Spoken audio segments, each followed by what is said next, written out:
자, 기본 강의 1번 유형, 기본 유형이에요. 기본 형태.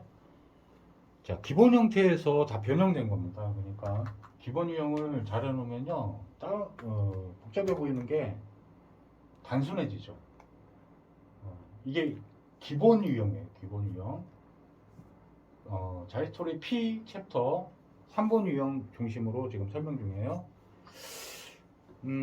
제가 그 공지사항에다 올렸는데 제가 풀어보라고 한 건 미리 한번 풀어보셔야 돼요. 여러분 지금 표풀이 하는 상태가 어떠하다 풀어보고 나서 인피니컬하게 이렇게 딱 부딪혀 본 다음에 강의를 들어야 아 저렇게 풀면 되겠구나 이게 보이는 거예요. 그래서 미리 풀어 오셔야 돼요. 자, 이제 문제 풀이로 들어가 보겠습니다. 자, 이렇게 기초 내용을 조금 알고 있을 때 더 이해가 쉬워지죠. 자, 표를 이렇게 똑같이 줬는데요. 일단 제가 시킨 대로 뭐는 계산해야 되니까 이거 다 계산 마저 해야죠. 부모 상류층 얼마예요? 20이죠. 이거 다 더하면 30입니다. 그쵸? 하는 얼마예요? 50입니다. 그래서 100을 이루는 거예요. 합계가. 그죠? 자, 그럼 자녀들은 어떻게 되나 보세요. 얘 25죠. 얘는요, 55죠. 그죠? 얘는 20이죠. 자, 그러면 얘는 이거예요. 피라미드. 부모 세대. 얘는요, 다이아몬드형이네요. 자, 신분 계층 구조는 2000년에 비해서 2010년도는 바뀌었어요? 안 바뀌었어요? 바뀌었죠. 자녀 세대는 어떻게 바뀌었어요? 부모 세대는 안 바뀌었죠. 10년이 지났는데 부모 세대는 안 바뀌었어요. 근데 자녀 세대는 어떻게 됐어요? 바뀌었어요. 피라미드에서 다이아몬드형으로. 자, 어렵지 않죠? 이 타원형이나 다이아몬드형은 안 그런데요. 이 피라미드형하고 모래시계형은 사회 불안 정도가 좀 심한 겁니다. 빈부의 격차를 보고 알 수도 있지만 중산층이 그렇게 많지 않다는 걸 보고 아는 거예요. 그렇죠? 그러면 선지가 하나 또 만들어집니다. 선지가. 자, 8번 선지. 네, 설명드릴게요. 자, 뭐로 되어 있냐? 이 피라미드형하고 모래시계형은 수능 전제에 뭐가 나오냐면요. 이렇게 나올 수가 있어요. 사회 여론의 통합이 필요하다. 이렇게 나와요. 왜? 상류층과 하류층 간에 괴리감이 많이 커져 있죠. 그죠? 그래서 대화나 타협도 필요해요.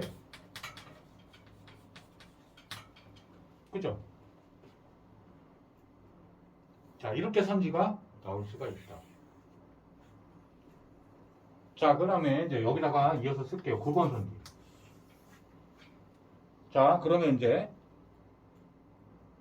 보기로 들어갑니다. 보기. 자, 옳은 것 골라라 그랬어요. 기억부터 봅니다. 세대 내 이동을 경험한 자녀는 부모가 상류층일 때 가장 많다. 자,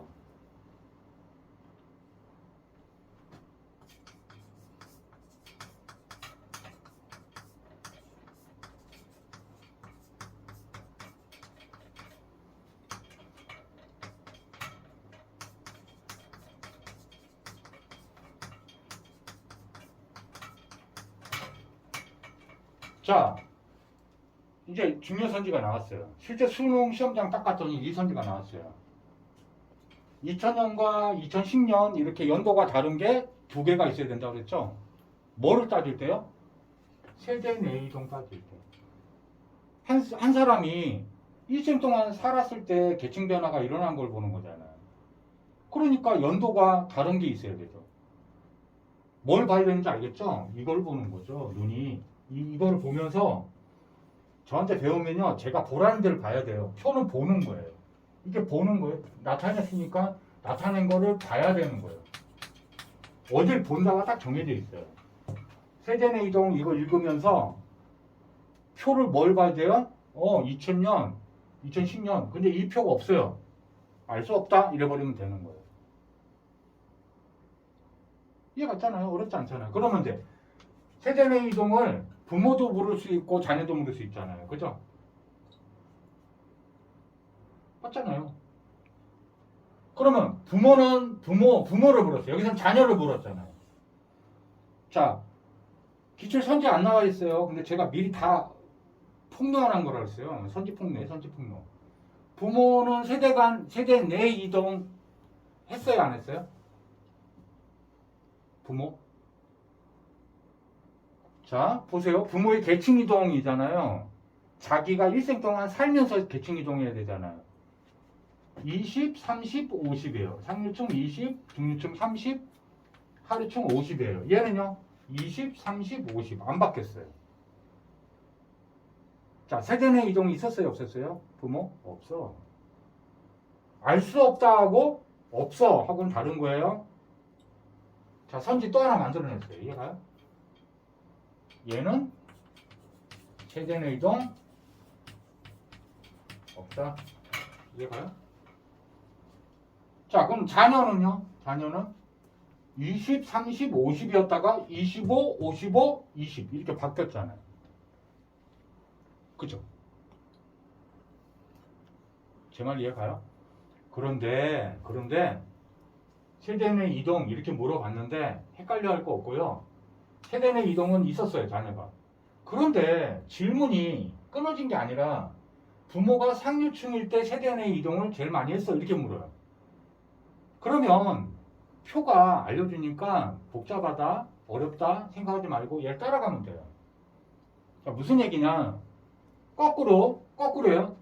자, 얘가 세대 간 이동이죠. 얘도 세대 간 이동이죠. 그럼 얘하고 차이점 뭐라고 그랬어요? 이게 구분하는 거에 기준을 대각선하고 이 두 개만 알아도 돼요. 그래도 표를 다 풀어요. 얘는 세대 간 이동 중에서 하강 이동이죠. 얘는요, 상승 이동이죠. 맞아요? 맞잖아요. 이게 다예요. 자, 그 얘기는 얘네는 뭐 하는 애들이에요? 대물림 된 거라고 그랬죠? 세대 간 이동을 안 하고 있는 애들이잖아요. 거꾸로. 그죠? 그러면 얘도 똑같잖아요. 표는 똑같은 거예요. 숫자만 달라지는 거예요. 얘 똑같죠. 대물림 된 애들이에요. 즉, 세대 간 이동을 하지 않은 애들이에요. 그죠? 얘도 대물림 된 거예요. 2010년에 대물림 된 애가 10, 20, 10 이렇게 돼 있는 거예요. 자, 얘는 뭘 나타내는 걸까요? 부모 상류층일 때. 얘 부모 중류층일 때. 얘 부모 하류층일 때. 그죠? 맞잖아요. 자, 그런데 봅시다. 자, 보면 이거 나올 때 이 선지가 자주 나오다 보니까 세대 내 이동을 따졌으니까 표 두 개를 줄 거예요. 주면 보고 세대 내 이동 자녀인데 부모의 계층 비교를 또 하는 거면 어려워하지 말고요. 이 두 개를 합산해서 계산하는 속도보다 얘를 보고 푸는 게 더 빠를 수 있죠. 세대 간 이동 얘를 빼면 세대 간 이동이 나오는 거죠. 제 말 이해 갑니까? 전체에서 대물림 된 애를 빼면 다 세대 간 이동이잖아요. 이해 갔죠? 무슨 얘기인지. 그러면 대물림 된 애가 여기는 부모 상류층에 대물림 됐으니까 얘도 상일 거고 얘가 중이면 얘도 중이고 이거는 따질 필요도 없잖아요. 이제 그러면 얘가 부모 상류층 얘가 중류층 하류층인데 부모가 여기는 15였다가 대물림이 10이 됐다는 거는 5가 어떻게 된 거예요? 세대 간 이동한 거죠. 제 말 이해 갔어요? 누가요? 자녀가요. 제 말 지금 국어를 잘해야 돼. 이해했어요? 오케이. 자, 그런데 잘 보세요. 그러면 상류층일 때 부모가 상류층일 때 자녀가 세대 간 이동한 얘가 5가 이동했죠. 부모는요 40인데 40이었다가 2010년에는 10이 됐다는 거는 30이 이동했죠. 자녀의 계층 변화가 있어요, 없어요? 계층 이동이 있어요, 없어요? 부모가 하류층일 때 자녀의 세대 간 이동이 더 많아요, 적어요? 많죠. 근데 이건 세대 간 이동이잖아요. 근데 이거는 2000년에서 2010년으로 바뀐 거니까 자녀가 세대 내 이동을 한 걸까요? 안 한 걸까요? 한 거죠. 자, 다시. 이것만 물을 때는 졸라기 쉽죠. 그죠? 뭐만 보면 될까요? 이거는. 이게 얘가 없어요. 어딜 보느냐가 표는 다라니까요. 어디 보는지 알면 그 숫자만 읽어내면 되는 거예요. 존나게 다 쉬운 거예요. 이게 딱 써져 있으니까 숫자가. 얘가 자녀가 상류층이 20이에요. 중류층 30, 하류층 50이었는데 상류층이 25, 중류층이 55, 하류층이 20 이렇게 된 겁니다. 그죠? 그러면 세대 내 이동은 어디가 제일 컸을까요? 자녀 기준으로. 이거 없어요. 선지가. 뭘까요? 세대 내 이동 어디가 제일 컸어요? 상류층, 중류층, 하류층 중에? 응? 하루쯤. 네, 하류층이에요. 네, 수지가 지금 약간 헷갈렸어요. 그죠? 잘 보세요. 이 선지가 없어요. 그냥 자녀만 물은 거야. 그러면 세대 내 이동의 개념이 뭐예요? 이 사람이 이 10년 동안 계층 이동 변화한 거죠? 그러면 자녀가 상류층에서 20에서 25로 바뀐 거예요. 상류층이. 5가 바뀌었죠. 중류층은요? 30에서 55 바뀐 거예요. 25가 바뀐 거예요. 하류층은요? 50에서 20 바뀐 거예요. 30이 바뀐 거예요. 누가 제일 많이 바뀌었어요? 하류층. 요거만 나왔을 때 세대 내 이동 자녀는 하류층이 제일 크다. 자, 선지의 기출 안 나온 것까지 지금 뽑아내서 또 만든 거예요. 이거 또 나올 수 있다니까요. 이거 나올 수 있다니까요. 그러나 부모를 기준으로 물어봤어요. 부모, 상류층 이렇게 나온 거는 상류층, 중류층, 하류층 중에서 이런 뜻이에요. 자, 그럼 어딜 봐야 돼요? 여기를 봐야죠. 15. 이거 보는 게 편하다고 그랬잖아. 얘네는 대문인 된 거잖아요. 계층 이동이 아닌 거. 아닌 게 10이 됐다는 말은 5가 바뀌었다는 거죠. 자녀의 계층이. 제 말 이해갔습니까? 자녀의 계층이 5가 바뀌었잖아요. 여기는요? 안 바뀌었어요. 여기는요? 30이 바뀌었어요.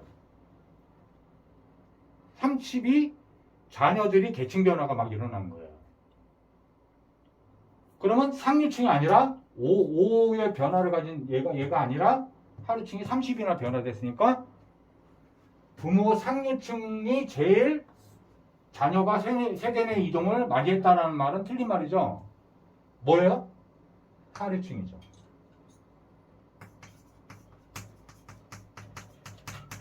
자, 요거 이해 간소한 분 주세요. 예. 그러면 이제 이 선지가 또 나올 수 있는데 나오면 어디를 볼 거야? 이게 체화돼야 돼요. 그죠? 근데 쉬운 거는 뭐냐면 개념에서 나오는 거예요. 개념에서 표를 보는 거예요. 어디를 봐야 될지. 이게 포인트예요. 자, 그러면 이제 니은 선지 갑니다. 그럼 기억 틀렸고요. 2000년에는 세대 간 하강 이동한 자녀가 세대 간 상승 이동한 자녀보다 많다. 자, 하강 이동과 자, 비교의 내용이 뭔지를 먼저 따지는 거예요. 무슨 얘기냐? 2000년 보라면 2000년 보는 거예요. 그죠? 이걸 인덱스라고 그래요. 봤어요? 그럼 이 표만 가지고 2000년 표를 가지고 이런 뜻이에요. 세대 간 하강 이동 그 자녀를 물었어요. 세대 간 하강 이동한 자녀. 하강 이동 어디 있어요? 얘가 하강 이동이라고 했잖아요. 얼마요? 15죠. 다 합치니까 세대 하강 이동 그러면 하강 이동 요 세 개를 다 봐야 돼요. 그죠? 어렵지 않아요. 15. 그 다음은 뭐예요? 세대 간 상승 이동한 자녀보다 많다. 얘는 얼마예요? 10. 자, 어려워요? 쉬워요? 싫어요. 구분한 이 구간이 갖는 의미를 표가 나타내고 있는데 이거를 알면 그 말을 따라가서 봐야 될 그것만 딱 보면 그냥 덧셈 뺄셈이에요. 덧셈 뺄셈이에요. 이걸 어렵다고 자꾸 하니까 나는 황당한 거예요. 근데 이것도 지금 아주 천천히 하고 있는 거 천천히 해도 돼요. 이게 한번 습득이 돼서 체험하려면 이 기본표를 가지고 다 만들어져요. 전부. 그래서 첫날 강의를 아주 천천히 한다고 그랬잖아요. 표풀이도 그렇고 다 모든 게. 자, 그럼 이제 세대간 이동 봤어요. 10번.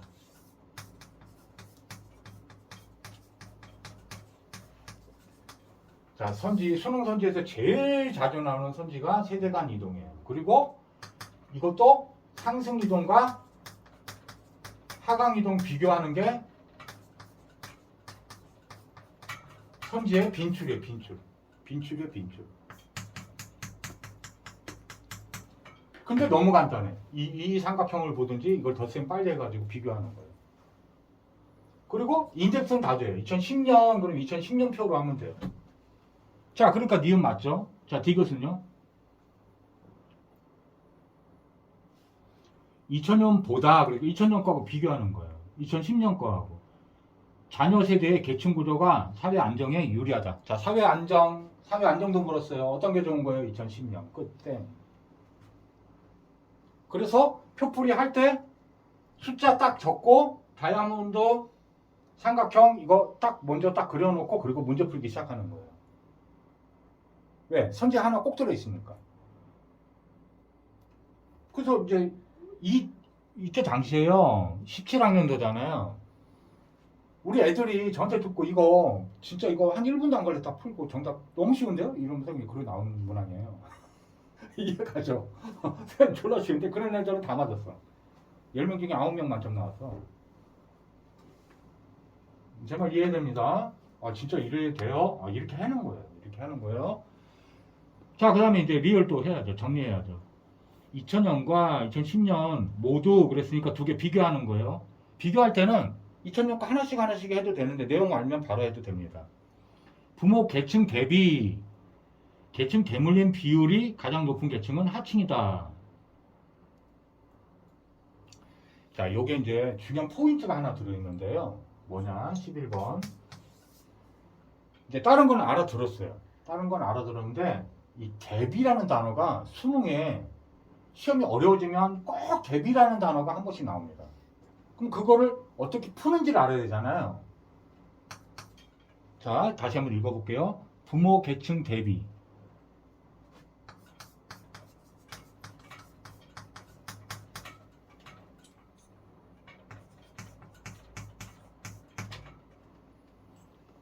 그죠?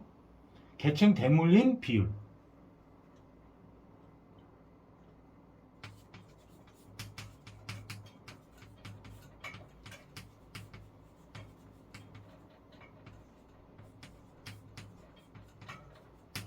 이 대비란 말 속에는 비율이 이미 나온 거예요.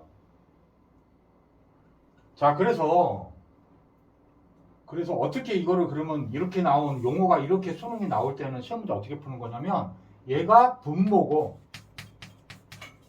얘가 분자예요. 제 말 이해가요?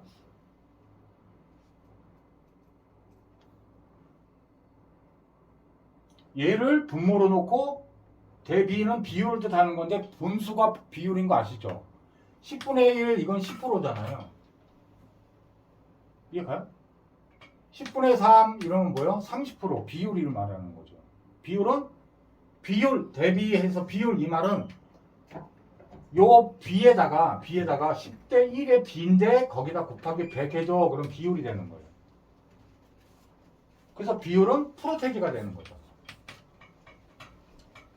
제 말 이해 갔어요? 자, 이게 국어 개념이에요. 자, 그러면 이제 어딜 봐야 돼요? 부모 계층이라고 그랬어요. 상류층, 중류층, 하류층 따져야 돼요. 그죠? 그래 놓고 뭐라고 하냐면 하층이 가장 높다. 그 비율이. 자, 2000년하고 2010년 모두 그랬는데 하나씩 보는 거예요. 2000년부터 하나씩 볼게요. 이거 서둘면 안 돼요. 페퍼리는. 자, 부모 계층 대비 대물림 비율 2010년 거부터 먼저 보세요. 자, 2000년. 자, 어떻게 보는 거냐? 말을 따라가는 힘이에요. 자, 2010년 표를 먼저 봐요. 여기 보라고 했죠. 자, 그러면 부모 계층 대비 대물림 비율 이렇게 돼 있어요. 이 인덱스를 인투이션으로 정확하게 따라가는 힘만 있어도 아주 쉬워져요. 부모 계층이 이걸 읽으면서 무슨 생각해야 될까요? 상류층, 중류층, 하류층. 누구? 부모. 그럼 어디를 봐야 돼? 어딜 보는 게 다라니까. 예, 20, 30, 50. 부모 상류층 20, 부모 중류층 30, 부모 하류층 50. 제 말 이해한 사람 손드세요. 이거 보면서 멍 때리고 있으면 안 돼.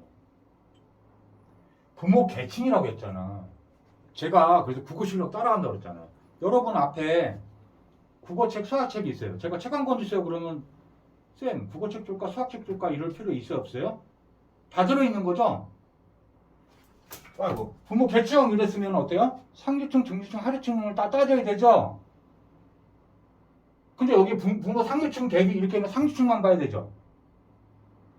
국어 실력 따라간다는 국어가 어려운 게 아니니까 정확해야 된다니까.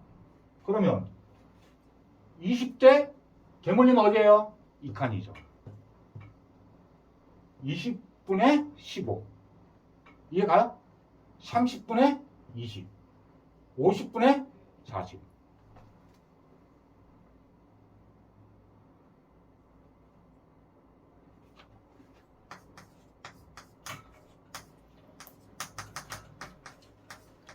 비율이 어떤 게 제일 큰 거예요? 비율 이거 중에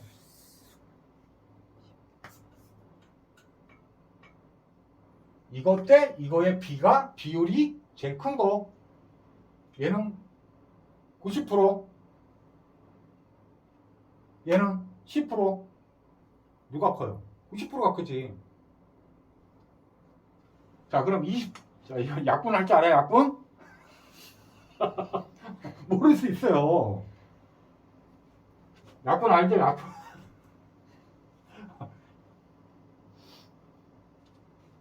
4분의 3. 얘는요? 약분하면 3분의 2. 얘는요? 5분의 4. 누가 제일 커요?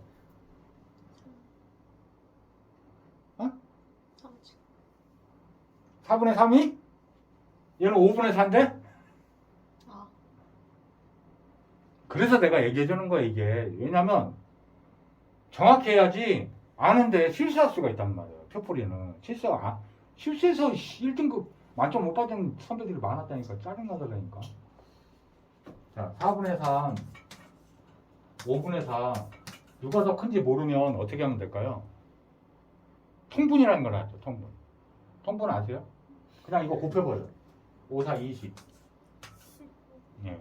그러면 20이 이 4분의 3에서 분모가 얘가 20 되려면 5를 곱한 거잖아요. 그럼 얘도 5를 곱해야 되죠. 5, 3, 15. 얘는요? 얘도 20인데 얘는 4를 곱해서 만들어지니까 얘도 4를 곱해야 되죠. 4, 4, 16. 누가 더 많아요? 5분의 4. 자, 통분까지 가르쳤어. 통분. 초등학교 때 하던 거. 통분. 해야 돼. 표풀이는 계산 문제에 있어서 내가 해준다고 한 거예요. 이거를 지레짐작으로 하면 안 돼요. 지레짐작으로 하면 안 돼. 계산 똑똑하게 딱 해서 풀어야 돼. 자, 미율선지는 배울 게 중요한 게 있죠. 근데 이 대비와 비율이라는 선지가 이 단어가 많이 나와요. 그러면 어디를 비교하라고 분모 분자로 놓고 비교하게 하는 선지가 자주 나온다는 거잖아요. 이거 빈출이야 이거. 얘하고 맘먹어. 세대간 이동하고 맘먹어. 이 둘은 거의 빈출이야 빈출. 어디를 봐야 될지 이 용어를 보고 아는 거예요. 이거를 완전 체화시키면 다음부터 문항 푸는 게 굉장히 쉬워진다는 거예요. 자, 오늘 강의는 제가 이것만 하려고 해요. 원래 두 문항 하려고 그랬는데 아니에요. 서둘지 말고. 네. 담아줄 수만 있으면 돼요. 우리 수능 때까지 아직 날짜 많이 남았어요, 사실은. 근데 저는 9월에 욕심을 약간 내고 있어요. 왜? 그래도 한 2, 3등급 나올 가능성이 있다. 체화가 덜 됐을 가능성이 크다. 저는 이거죠, 이제. 겁먹지 말라는 거예요. 그래도 내가 체화나 시키면 다 빠질 수 있다. 9월에 나오면 더 좋죠. 9월에 1등급 둘 다 나오면 너무 좋죠. 그러면 고기 파티 할 겁니다.